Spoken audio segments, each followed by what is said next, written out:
오송 지하차도 참사 당시 청주시 재난안전 상황실에서 일하던 공무원은 단 한 명이었습니다.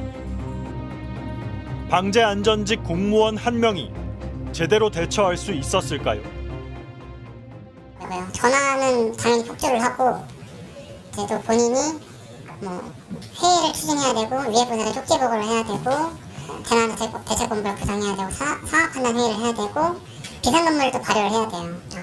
그런 걸 담당자가 다 혼자서 해야 되는 상황인 거예요. 스트레이트는 재난안전 전담 공무원 4명을 심층 인터뷰했습니다. 재난대응부서는 공무원들 기피 1순위라고 합니다. 보통 유배지라고 생각해요. 힘들고 권한은 없고 책임은 크고. 팀장이 1년 사이에 바뀌었어요. 인사가 나면 병가 쓰고 들어가시거나 휴직을 내세요. 왜? 본인이 폭탄 돌리기 하고 있다고 생각하시니까요. 정부는 2014년 세월호 참사 이후 방재안전직 공무원을 늘렸습니다. 내년까지 목표 인원은 1,640명. 하지만 실제 채용된 건 절반도 안 됩니다. 채용해도 그만두는 경우가 많습니다. 재작년 전국에서 105명을 뽑았는데 같은 해 절반인 51명이 퇴직했습니다. 조기 퇴직률이 전체 지방공무원 평균의 14배입니다. 인원 좀 늘려달라고 하니 이런 답이 돌아왔다고 합니다.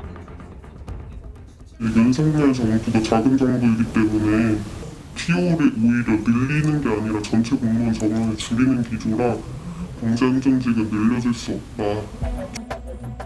재난 담당 공무원들이 받는 스트레스는 엄청납니다. 권한은 별로 없는데 책임만 큽니다. 늘 불안이 도는 거예요. 휴가내고 집에 있어 그냥 대기하는 것 같습니다. 그때는 바로 나갈 수가 있으니까 현장으로. 정신과학의 3년째 보험 중이거든요. 불안장애, 적응장애, 우울증에 이런 게 다 있는 거예요. 위에서 내려오는 공문을 보면 허탈하다고 했습니다. 대통령, 국무총리 이런 공문 내용을 보면 안전에 철저를 기할 것 이렇게 이제 한 줄 두 줄을 내려오거든요. 사실상 이제 책임의 소재를 밑으로 던진 거죠.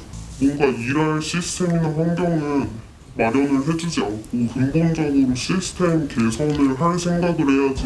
이태원 터지고 나서 뭐 TF다, 개선이다 이렇게 말로만 해봤자 실제로 일하고 있는 사람들은 하나도 개선이 안 된 걸 알거든요. 수갑 차는 상상까지 한다고 합니다. 어떤 책임을 또 안고 잘릴 상상도 하고 심지어는 막 수갑 차는 상상도 해요. 왜냐면 그게 제일이 될 수도 있잖아요. 한 명은 악몽을 꿔서 울면서 깼다고 하더라고요. 자기가 잡혀 들어가는 꿈을 꿨다고. 왜 참사가 반복될까요? 이런 답이 돌아왔습니다. 대형 참사가 발생할 때마다 국민들께서는 현장 시스템이나 이런 것들을 답답해 하시잖아요.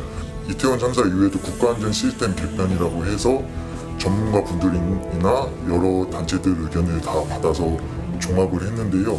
거기까지만 하고 실제로 실행에 옮겨진 것은 저희 지자체에서 생각하기에는 단 한 건도 없다고 생각합니다. 근데 안전은 사실 국가에서 관심을 가져주지 않으면 발전할 수가 없거든요. 오송 지하차도 참사에 대해 국무조정실은 5개 기관 공무원 34명을 수사 의뢰했습니다.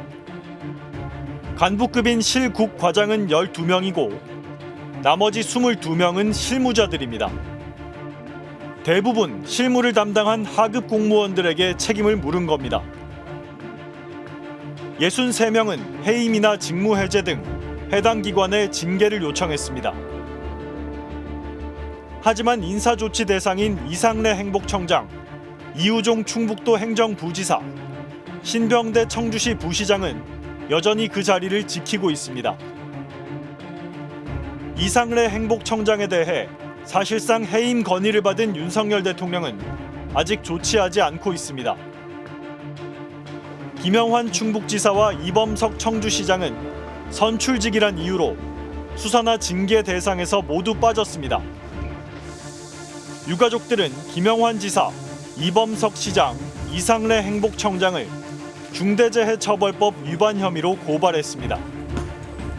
안전이라든가 예산, 인력 문제를 총괄적으로 결정할 수 있는 권한이 있는 사람, 이 사람한테 책임을 물어야만 이 안전을 우선하는 그게 이제 체계도 만들어지고 또 문화도 만들어지기 때문에 그래서 이제 중대재해처벌법이 만들어진 거거든요. 엄격한 책임을 지게 된다고 하면 이제 시정이나 도정이나 아니면 정부의 정책의 중심이 국민의 생명, 시민의 생명이나 안전 이게 우선시 가겠죠.